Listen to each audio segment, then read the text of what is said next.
Hello les amis, je vous retrouve pour une nouvelle vidéo sur le basket en NBA et surtout sur le suivi des San Antonio Spurs et de Victor Wembanyama. Alors je vais essayer de reprendre un petit peu le suivi avec toutes les statistiques. Bon, c'est une vidéo de redémarrage du suivi de Victor en NBA. Et donc cette nuit, les San Antonio Spurs ont perdu à domicile contre les Utah Jazz 111 à 110, une petite défaite d'un point uniquement finalement.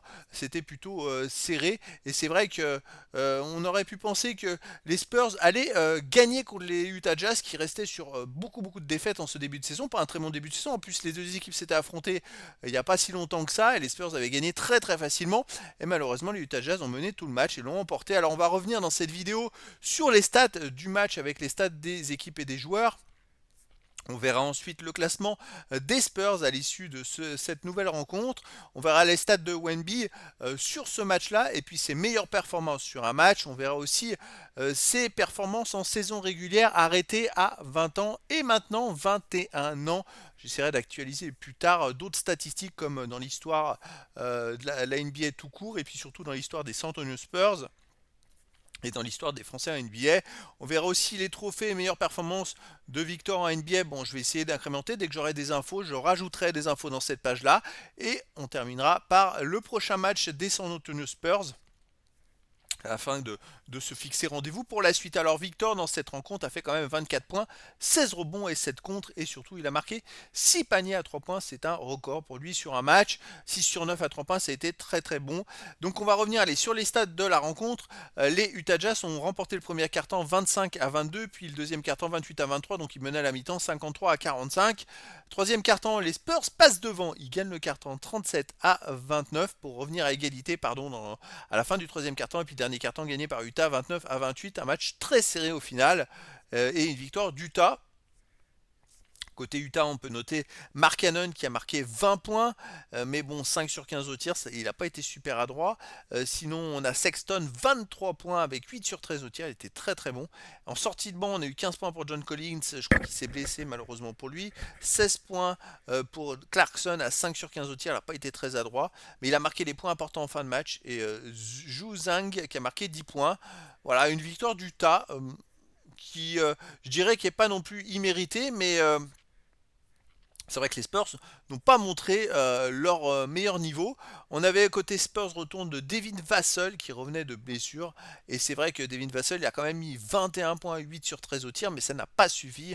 On a côté des Spurs 23 points pour Castle à 8 sur 16 au tir. Malheureusement, le rookie a perdu quelques ballons ou fait quelques ratés en fin de match qui ont été préjudiciables. Victor qui fait 24 points, 16 rebonds, mais qui fait une faute à la dernière seconde sur faute offensive où il a l'occasion presque de tirer pour tirer à 3 points pour éventuellement égaliser. C'est quand même compliqué. Chris Paul n'a pas réalisé un bon match, hein. Chris Paul, c'est seulement 0 sur 6 au tir. Quand même compliqué, 3 points, 9 passes. Et puis après Harrison Barnes, 4 sur 7 au tir, 10 points. Julien Champagny, on l'a pas trop vu. Et Keldon Johnson en sortie de bon, 14 points. Les Spurs ont montré quand même de meilleures choses en ce début de saison que ce dixième match qui était un peu raté, on va dire. Alors le classement des Spurs à l'issue de cette rencontre, les Spurs ils sont 12e dans la conférence Ouest avec 4 victoires et 6 défaites. Alors ils sont à seulement une victoire de la 8e place, hein. C'est quand même mieux parti que la saison passée. On va dire que là, il manque pas grand-chose pour vraiment commencer à faire une belle saison et pourquoi pas essayer de viser une place dans les playoffs. Je ne sais pas si c'est possible dès cette année. C'est peut-être possible. Il faudrait gommer les petites erreurs qu'ils peuvent faire en match. Alors les stats de Victor sur cette rencontre, alors à noter quand même les amis qu'il a donc établi des records. Déjà il a joué 33 minutes, il a mis 24 points, 3 rebonds offensifs, 13 défensifs, 16 rebonds au total. Aucune passe décisive, aucune interception, ça par contre c'est en dessous. 7 contre, 6 ballons perdus, il a fait trop de ballons perdus, je crois qu'il en avait 4 dès le premier quart-temps et 6-5 à la mi-temps. 3 fautes plus 4 quand il est sur le terrain. Voilà, 8 tirs sur 15, c'est quand même pas mal du tout. 6 sur 9 à 3 points, donc c'est son record. Panier 3 points, il a battu son ancien record de 5 paniers à 3 points marqués dans un match. Et 2 sur 2 au lancer franc. Voilà, on peut dire qu'il peut faire mieux, Victor. Mais c'est un bon match. Mais pour moi, le bon match, c'est avec la victoire au bout. Et là, malheureusement, les Spurs ont perdu Alors Victor a quand même battu sa meilleure perf sur un match puisqu'il il a marqué 6 paniers à 3 points. Sinon dans les autres stats, bon, bah, il a quand même fait 7 contre. Il a quand même des bonnes stats hein, au final. Et vous voyez, quand il avait joué le 31 octobre contre Utah où ils avaient gagné, quand Victor c'est son plus gros écart, quand il est sur le terrain, il y avait plus 43. Là aujourd'hui, pour ce match-là, il n'a pas pesé du tout.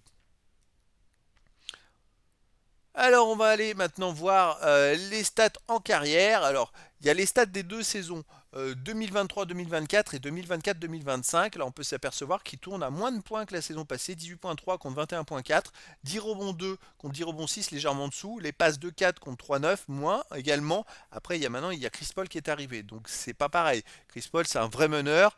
Je pense qu'il va faire moins de passes décisives. Et les interceptions, 1-4 contre une 2 l'année passée, c'est un peu mieux. Les comptes 4 contre 3-6 l'année passée, c'est légèrement un peu mieux. Mais voilà, moi je suis un peu dubitatif de ce début de saison que je trouve pas extraordinaire. Je m'attendais à mieux. En termes de points surtout, je pensais qu'il pourrait être capable de tourner à 24-25 points par un match. Et pour l'instant, c'est pas le cas. Alors c'est vrai que les Spurs ont quand même une équipe qui est variée avec beaucoup de joueurs capables de marquer des points et ça répartit je dirais la marque entre pas mal de joueurs différents mais bon, il faut penser aussi que Victor, la saison passée, quand il a démarré, il n'avait pas 21 points de moyenne, hein. Il est monté en puissance tout au long de l'année en faisant des grosses performances. Cette année, il a déjà fait une grosse performance, je ne sais plus donc contre quelle équipe, mais c'est contre Utah au match aller, je crois, où il a fait 5 statistiques avec 5 minimum, c'est-à-dire au moins, il a fait d'ailleurs plus de 20 points. Il a 5, c'est 5 rebonds, 5 passes décisives, 5 interceptions et 5 comptes. Ce qu'il a réussi, c'était dans le même match. C'est plutôt une performance exceptionnelle. Donc là, bon, on va voir dans les matchs à venir. À noter que la saison passée, il a tourné à 32% à 3 points et que cette année, il est à 28%, alors qu'il vient de faire 6 sur 9. C'est-à-dire que c'était pire avant ce match-là. Au lancer franc, cette année, il est à 92% au lancer franc. C'est très, très, très, très bon. Franchement, c'est énorme pour un grand d'être aussi adroit au lancer franc. Et l'année passée, il était à 80%. Donc il y a du progrès. Donc à voir sur les prochains matchs. Il s'est beaucoup musclé. Son jeu est en train de changer. Il est adapté. Il va falloir voir comment ça va se passer dans les semaines à venir et s'il peut continuer à monter en puissance. Alors, les autres stats dans l'histoire de la NBA arrêtées à 20 ans et 21 ans. C'est vrai que à 20 ans, je remettrai ce classement parce qu'il va peut-être s'actualiser s'il y a d'autres joueurs qui lui passent devant, tout simplement. Mais on peut noter qu'il était 8e compteur de la NBA à 20 ans alors qu'il a fait qu'une seule saison, hein, les amis. Sinon, vous voyez, il est dans les 100 dans quasiment beaucoup, beaucoup de stats. Là, j'ai mis la stat actualisée à 21 ans, mais à 21 ans, il se retrouve confronté à des joueurs qui ont une saison pleine aussi, hein. Donc là, il lui reste encore potentiellement 60, 72, 71 matchs à jouer où il peut faire des stats et incrémenter ses classements. Mais pour l'instant, vous voyez, au point les 133e.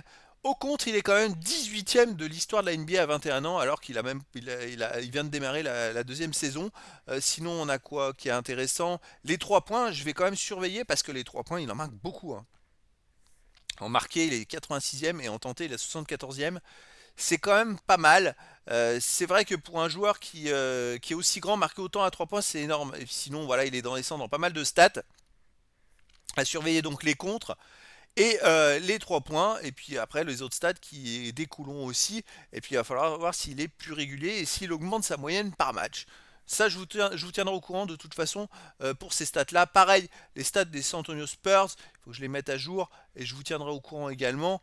Dans l'histoire des San Antonio Spurs, ça peut être très intéressant de suivre un petit peu où il en est vis-à-vis aussi de Tim Duncan et de David Robinson pour les comptes, les rebonds et pour d'autres stats.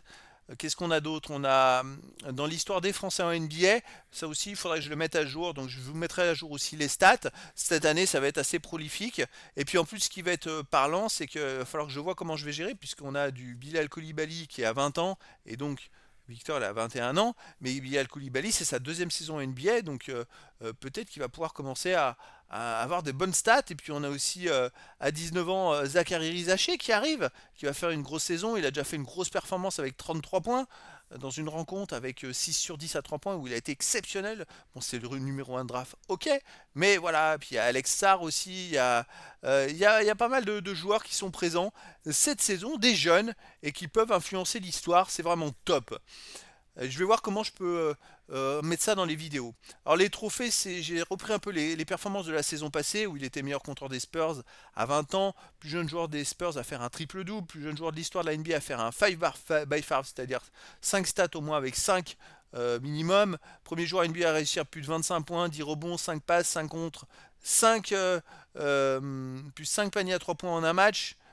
C'est waouh, c'est exceptionnel. Plus jeune joueur de la NBA à réussir 35 points, 15 rebonds, 5 passes, 5 contre, plus de 50% au tir en un match. Il va battre plein de trophées, il va plein de stats parce qu'il est très complet, qu'il marque beaucoup à 3 points aussi. Et quand il va commencer à bien enquiller en pourcentage à 3 points, ça va être performant. Alors le prochain match des San Antonio Spurs, les amis, ce sera le 12 novembre à 2 heures du matin heure française. Et les San Antonio Spurs joueront à domicile contre les Sacramento Kings. Alors tenez pas compte des victoires. Les Spurs c'est 4-6, hein, tout simplement. En termes de match, je crois qu'ils ont gagné 4, 6. Faudrait que je les mette à jour. Ah, ça a un peu bugué. Voilà, faudrait que je les mette à jour pour les prochaines rencontres. Je vais augmenter mes statistiques au fur et à mesure des vidéos, comme je l'ai fait la saison passée, et puis essayer de vous donner un maximum d'infos. Et donc, les San Antonio Spurs, il va falloir qu'ils se rattrapent de cette défaite contre les Jazz. Et puis là, jouer contre les Kings, ça peut être l'occasion. Donc voilà, je vais vous donner rendez-vous donc pour ce prochain match. Et puis je ferai une vidéo bilan de cette rencontre, bien sûr. Je vais reprendre les vidéos. Alors, je ne sais pas si je peux, je le ferai à tous les matchs. Sinon, je vais voir comment je peux m'organiser pour vous proposer un petit bilan à chaque fois. Voilà les amis, je vous dis à très bientôt pour une nouvelle vidéo.